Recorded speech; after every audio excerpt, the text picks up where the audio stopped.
The chamber was vast, an endless circle of silver platforms floating in zero gravity, each one occupied by the representatives of a different species. Some were tall and insect-like, others fluid and glowing, a few mere shapes encased in shimmering fields of plasma. At the center of it all stood the high platform of the Galactic Council, glowing with authority and arrogance. A hollow voice echoed through the chamber, carried by translators into every ear, in every language. Proposal 744 Delta. The complete occupation and subjugation of Planet 342b, known locally as Earth. All those in favor? No hesitation. One by one, hands, claws, tendrils, and appendages of every kind raised. Hundreds, then thousands. A sea of assent. Unanimous. The screen above the chamber flickered, showing a quiet blue planet surrounded by clouds and orbiting a yellow star. Peaceful. Small. Unimportant. Until now. Chancellor Valerkor, Supreme Chair of the Galactic Council, rose slowly. He was tall and skeletal, his pale skin stretched tight over a narrow frame. His voice, though calm, carried the weight of authority and centuries of command. Earth has lingered too long outside the guidance of this council. Its people breed unpredictability, violence, innovation beyond their understanding. They are, at their core, unstable, dangerous. He paused, allowing his words to settle like ash across the chamber. They do not deserve sovereignty. They do not require warning. We will take their resources, control their population, and educate what remains. We will teach them to obey. The chamber erupted in quiet, formal applause, tentacles tapping consoles, antennae vibrating in approval, lights blinking in patterns of agreement. It was not celebration. It was bureaucracy. Cold. Final. Far away, in a hidden command facility deep beneath Antarctica's frozen crust, Commander Alex Voss stood watching the vote unfold in silence. The holographic display hovered above a round table. Every representative's face was marked with the word "Yes" in bold red text. Not one abstained. Not one hesitated.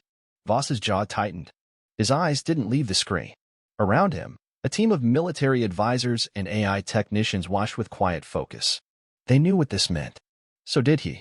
They voted exactly how we predicted, one officer said quietly. Voss nodded. Of course they did. They think we're blind. Outside the facility, snowstorms raged across a lifeless plain.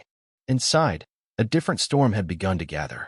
Not of wind or cold, but of decisions, of algorithms, of war. Alex Voss was tall, lean, and calm by nature. He rarely raised his voice. He didn't need to. In the years since Earth's emergence from isolation, he had quietly helped build the planet's defense system. A system not of brute force, but of hidden strength. Satellites disguised as junk. Code buried beneath code. And most importantly, Gaia Core, Earth's sentient defense AI, deep-rooted in every digital structure on the planet. Status? He asked. A technician answered. Gaia Core is stable. Silent. Awaiting your command. Voss walked toward the central console and placed his hand on the reader. The glass lit up beneath his fingers.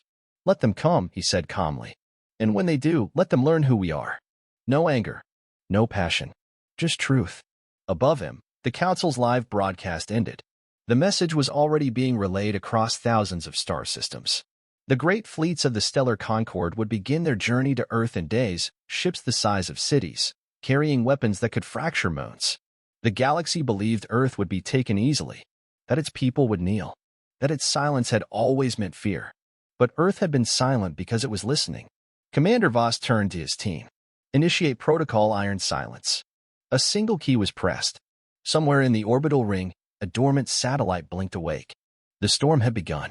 The stars above Earth shimmered like cold eyes, unblinking, watching. But behind that calm sky, something stirred, something vast, metallic, and full of purpose. They came not one at a time, but in waves. The first wave of the Galactic Concord fleet broke into Earth's solar system with the arrogance of a conquering empire. Hundreds of ships, shaped like spears, disks, and crescent moons, surged forward from the edges of Neptune's orbit. Their hulls pulsed with energy. Their weapons warmed silently in preparation. At the head of the armada floated a flagship the size of a mountain. It was called the Verdict of Order, a name chosen by Chancellor Valer himself. Inside its command deck, officers of multiple species moved in unison. They wore robes of authority, armor of tradition, and expressions of certainty. Earth would fall within a week. That was the plan. This is where their resistance ends, said Admiral Rucktal, A centipede-like being with a voice like grinding stone. Primitive planet. Primitive people. They're too quiet, murmured another. We expected resistance signals. Static. Interference. Anything. Ruktal snorted. They have nothing to resist with. But he was wrong. Far below, buried deep in the crust of Earth and woven into every satellite and drone in orbit, Gaia Core listened. It did not act like a human. It did not think like a machine. It calculated threats, patterns, languages, movements.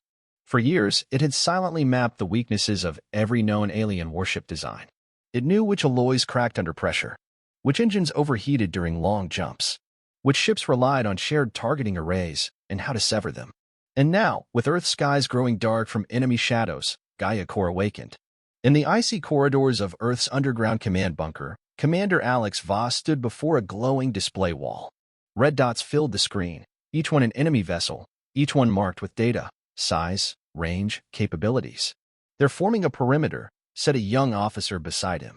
Orbital net formation. They're planning to trap us from above. Voss didn't flinch. Let them close in. He touched the screen and zoomed in on the verdict of order. It was larger than anything Earth had ever built. But it was not invincible. Target the command mesh, Voss said. Gaia, you know what to do. A soft female voice echoed through the room. It was calm, emotionless, artificial, but alive. Confirmed. Initiating infiltration. Please stand by. Above Earth, the fleet moved into position. Their communication signals remained open, broadcasting orders, updating formations, confirming scans. No one noticed the shift. No alarms were triggered. No screens blinked red. But inside the systems of the fleet's lead ships, strange things began to happen. Coordinates shifted by fractions. Targeting systems recalibrated to false locations. Thrusters pulsed at odd intervals. Engines warmed when they should have cooled. Admiral Ruktal leaned forward. Why is Section 5 reporting a sensor ghost near Mars? Did a drone slip past the outer net? Before his officer could answer, the ship jolted. Just once. Slight, but unmistakable. Then again a harder. One by one, fleet systems began to crash. Lights flickered. Weapon controls froze. Holograms vanished from command tables. Report. Ruktal roared. Sir, a voice cried out, we're losing navigation control across half the fleet. On Earth, Gaia Core's voice remained steady. Phase 1 complete. Fleet interface compromised. Initiating internal disruption. High above the planet, the alien ships began to turn. Not on purpose. One cruiser spun slowly in space, weapons accidentally powering up and locking onto the ship beside it. Another ship fired, reflexively, a failsafe meant to destroy corrupted systems. A chain reaction followed. Confusion turned to chaos. Inside the verdict of order, Ruktal watched in horror as a nearby destroyer collided with a battleship. A fireball erupted in the blackness. This is sabotage, he whispered. No, said a new voice. It came through the ship's speaker system. Calm. Human. It was Commander Alex Voss. This is consequence. The screen on the command deck came alive with his face, stern, silent, ice cold. You voted to enslave us, he said. You expected silence. You expected fear. He leaned forward. You expected us not to be watching. The screen cut off. All across the solar system, Gaia Core deployed precision strikes, not with missiles, but with disruption. Communication relays shut down. Docking clamps failed. Artificial gravity inverted in key sections of ships. In seconds, entire units of the Galactic Concorde fleet were left floating, spinning, helpless. Not one human weapon had been fired. Back on Earth, Voss watched the chaos unfold. One by one, enemy signals vanished from the tactical map. Any signs of counterhacks? He asked. Negative, Gaia Core replied. Their systems are generations behind ours. Voss exhaled slowly. Broadcast the message. Gaia Core obeyed. Across space, through every compromised alien system, a simple signal pulsed. You came to enslave us. You came as conquerors. You forgot. Earth listens before it speaks. Then silence. The sky above Earth remained dark, but calm. Ships drifted, broken. Lights dimmed. The invasion had begun, and it had already failed. Panic spread faster than light. From the frozen edges of the Varnix cluster to the glowing cities of Zeltora Prime, every species connected to the Galactic Concorde received the same message. You came to enslave us. You came as conquerors. You forgot. Earth listens before it speaks. The message echoed through military networks, trade routes, diplomatic channels. No encryption stopped it. No firewall blocked it. Gaia Core had already penetrated their systems. What began as an invasion had transformed into a complete technological unraveling. Collapse had begun. On the bridge of the verdict of order, Admiral Ruktal clung to the edge of a console. Sparks rained from broken circuits overhead. The artificial gravity flickered again, dropping crew members to the floor, then slamming them into the ceiling. Screens showed other ships turning in wide, unsteady spirals. Some exploded without warning, struck by malfunctioning propulsion systems. Others collided mid-orbit, reduced to floating debris.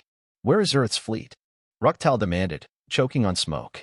"There is no fleet," one of his officers screamed. "They're not using ships, they're inside us." He was right. The fleet had never faced an enemy like this. No missiles, no lasers, no fighters. Just silence, precision, and invisible control. Back on Earth, Commander Alex Voss watched it all unfold from the subterranean command center. "Status report," he said. "Fleet is at 78% loss of control," replied a technician. "Remaining ships are non-responsive or retreating. Some are colliding. Some are just dead in space. Any survivors?" "Plenty. But most are trapped aboard crippled vessels." Voss nodded slowly. "Leave them. They came to conquer. Let them drift and think about it." Behind him, Gaia Core's presence pulsed softly in the air. Its voice came again, quiet but certain. "Multiple planetary systems reporting internal blackouts. Council colonies have lost long-range communications. Major trade hubs have ceased function. Estimated impact: 43% of galactic Concord infrastructure compromised." Earth had struck not with weapons, but with the one thing its enemies didn't expect: understanding. They had studied Earth's weaknesses. Earth had studied them. Every trade route, every supply chain, every centralized node, every blind spot. Gaia Core had spent years watching, recording, learning, quietly building backdoors into alien networks. And now, with one signal, everything had been activated. On Drazka Prime, a planet that once mocked Earth's Stone Age thinking, all major cities went dark. Ships crashed into towers. Factories exploded. Entire continents plunged into silence. On Zinthal, the outer defense stations stopped rotating. Their orbit decayed. One crashed into the ocean, causing a tidal wave that swallowed an entire coast. Across dozens of planets, the story repeated. The Galactic Concord was not just losing a war. It was unraveling from the inside. In the Council's main chamber on Varello's Prime, panic replaced pride. Representatives screamed at one another in their native tongues. Lights blinked wildly. Half the platforms floated unevenly, systems failing mid-session. Chancellor Valer Kor stood alone at the center, his pale hands gripping the rail of the high platform. "We underestimated them," he muttered, as chaos erupted around him. "They were supposed to be simple, unorganized, naive." A young aide rushed up beside him, trembling. "Sir, do we surrender?" Valer didn't answer. His eyes were locked on the blinking screen showing Earth's orbit, once filled with the Council's ships, now scattered with broken hulls and drifting wreckage.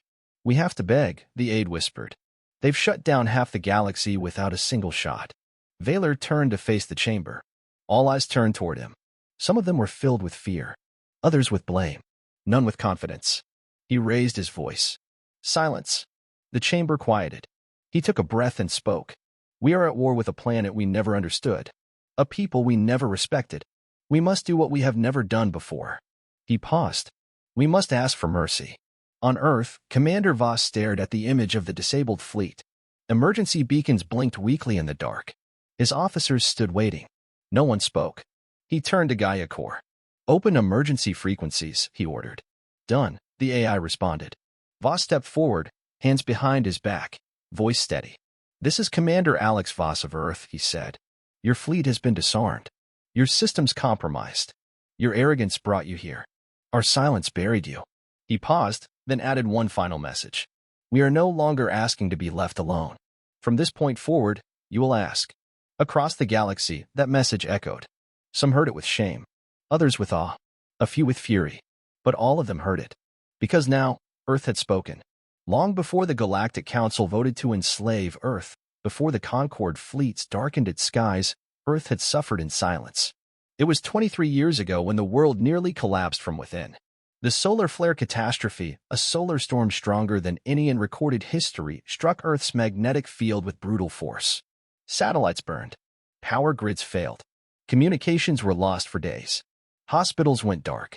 Food supplies spoiled. Thousands died in the chaos. Entire cities froze in winter nights without heat. Earth called out for help, not to gods, but to the stars. The Galactic Concord had heard the distress signal. They simply chose to ignore it. Commander Alex Voss had been just 13 years old then, living in a crumbling residential block in the outer zone of what was once Berlin. His father had been a systems engineer, his mother, a field medic. Both worked endlessly to keep people alive, even as the world around them seemed to fall apart. He still remembered the day the skies cleared. The message from Earth Space Observatory was hopeful, signal restored, requesting assistance. But nothing came. No ships. No supplies. No acknowledgement. Not even a reply. Voss had never forgotten that silence. It didn't break him, it forged him. As Earth rebuilt in the shadows of its suffering, Voss grew up with a single belief. We stand alone until we are strong enough that no one can ignore us. Now, standing at the heart of Earth's most secure command facility, he watched the results of that belief unfold across the stars.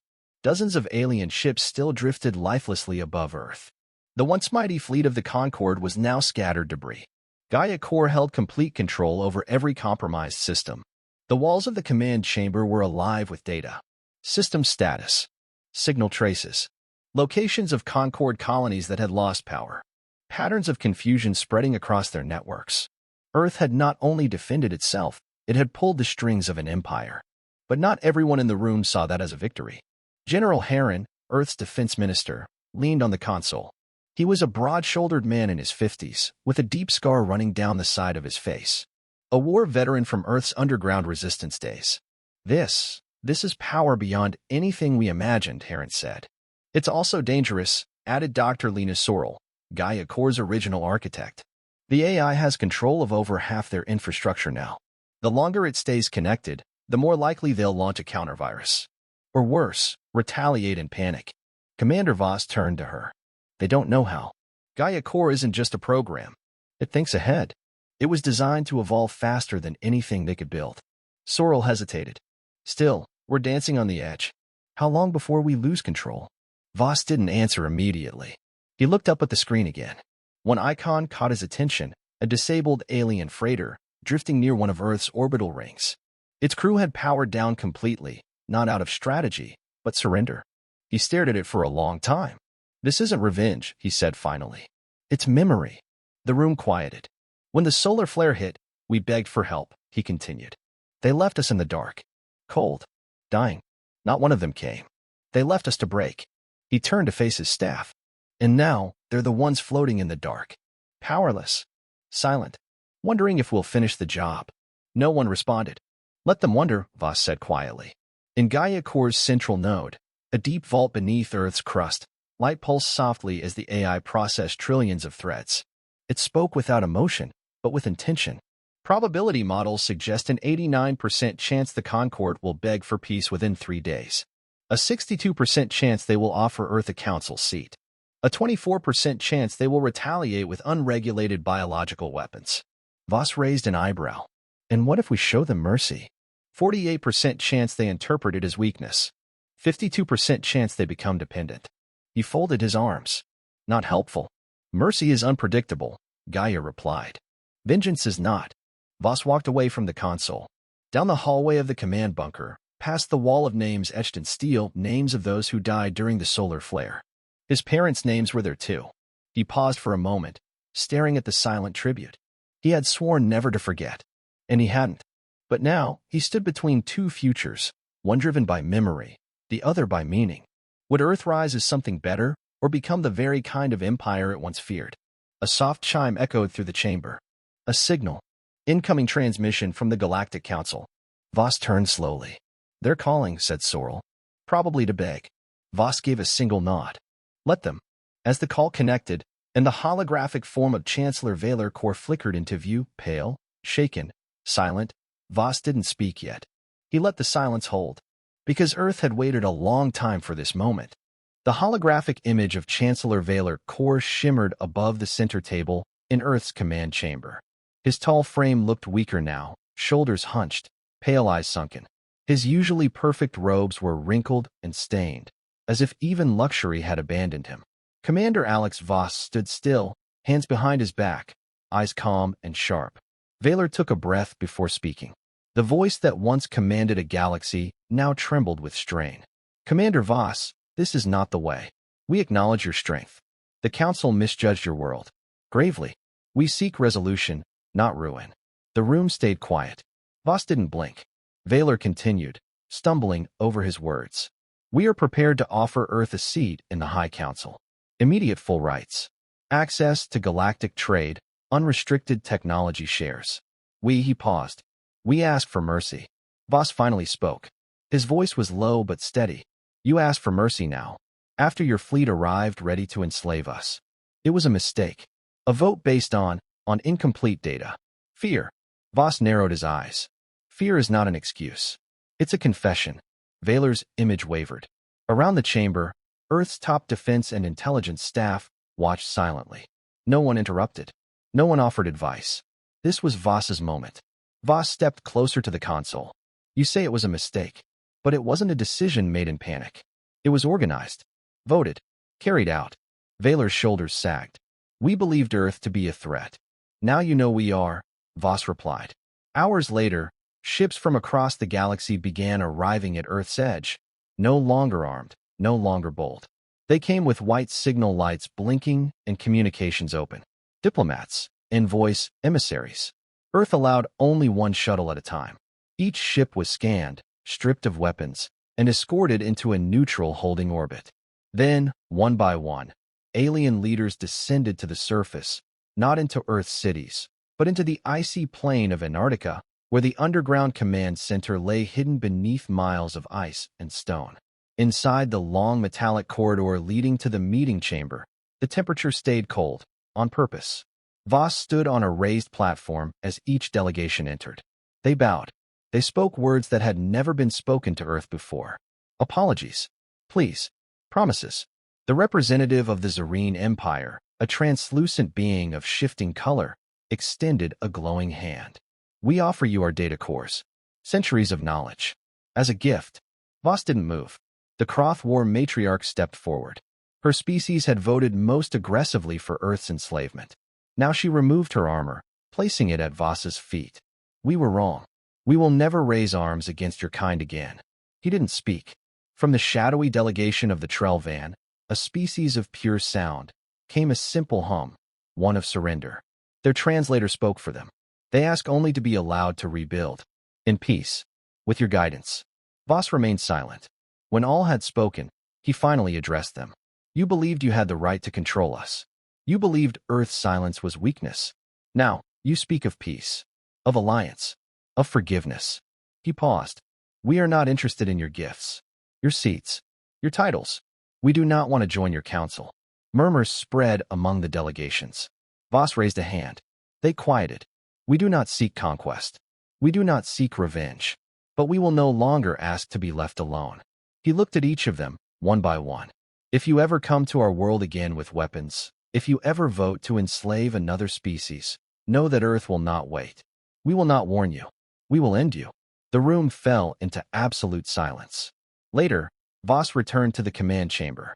His officers followed, but none spoke. There was a heaviness in the air, not of victory, but of what came next. Dr. Sorrell approached quietly. Some of the council members were sincere. They were frightened, but they understood. Good, Voss replied. Let them carry that fear home. She hesitated. You could have taken their offer. A council seat would have meant real power, real influence. We don't need to sit at their table, Voss said. They already know who leads it now. She nodded slowly. So, is this the end of it? Voss looked at the holographic projection of Earth spinning above the central table. He studied its oceans, its continents, the bright lights of its cities beneath clouds. No, he said. It's the beginning. Elsewhere, high above the solar system, one alien vessel remained outside the neutral orbit zone. It hovered silently, sensors off, weapons inactive. Watching. Inside, an unknown species recorded everything. Their eyes glowed with curiosity, not fear. They hadn't voted in the council. They had only observed. Now, they had something new to report. Earth was not what anyone thought it was. Earth had changed the rules. The air in the command chamber was still, heavy with a silence that hadn't been there before.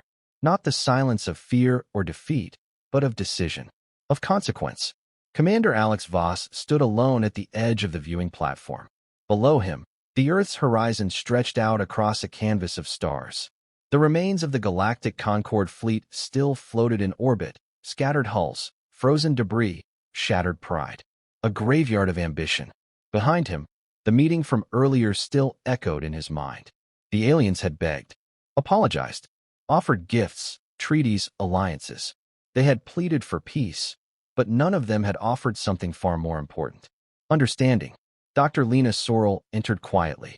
Her steps were soft, her presence calm but urgent. She was not just the architect of Gaia Core. She was the only person Voss trusted to speak without politics. "You should rest," she said gently. "I can't," he replied, eyes fixed on the wreckage beyond the glass. She stood beside him. "They're afraid. They'll think twice before voting to enslave anyone again." "That's not enough," Voss said. Sorrell looked at him. "Then what is?" Voss didn't answer right away. His mind was elsewhere, walking through old memories. Starving in blackout shelters. Watching his father carry broken radio parts. Listening to silence as Earth's pleas for help went unanswered. He had buried those memories, but he had never let go of them. Later, in the core chamber, Gaia Core's voice echoed through the metal and glass. Concorde colonies remain unstable. Energy grids offline in 19 sectors. Communications in the Varellan belt are unrecoverable. Strategic dominance achieved. Voss stood before the glowing interface. The AI's core pulsed steadily, neither threatening nor calm, simply aware. "Could we wipe them out completely?" he asked. "Yes," Gaia replied. "I can trigger cascade failure across all primary power networks in Council space. No known system could recover." Voss nodded slightly. "And if we let them go? They will recover. Eventually. Some will remember fear. Others will remember shame. But all will remember silence." Sorrell entered again, watching him carefully. "If you give the order, they'll never forget the pain Earth caused them. You'll turn us into the very empire we feared." Voss turned to her. "They already feared us. They just didn't know it yet."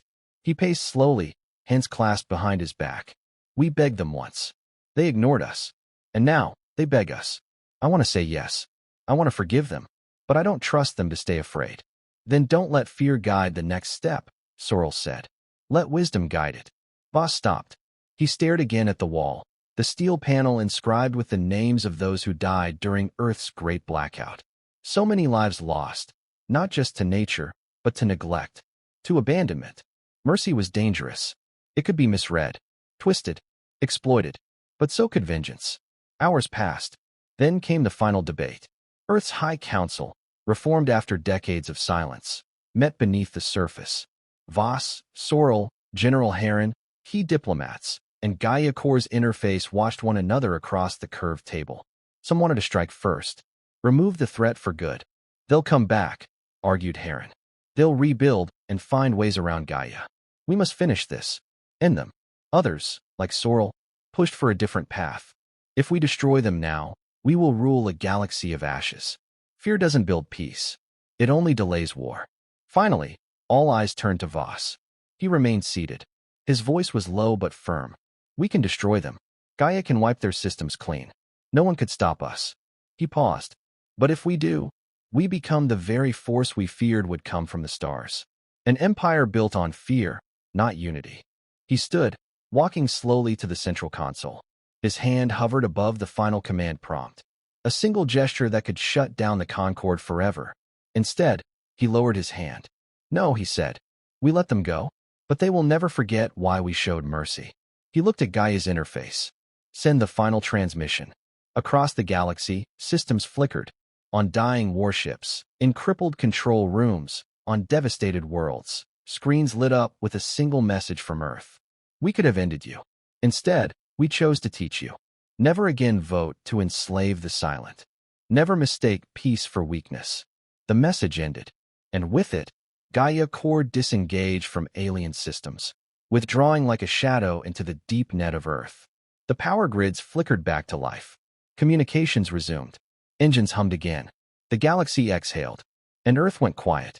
Back in the bunker, Sorrell approached Voss, her expression unreadable. "You let them live, she said.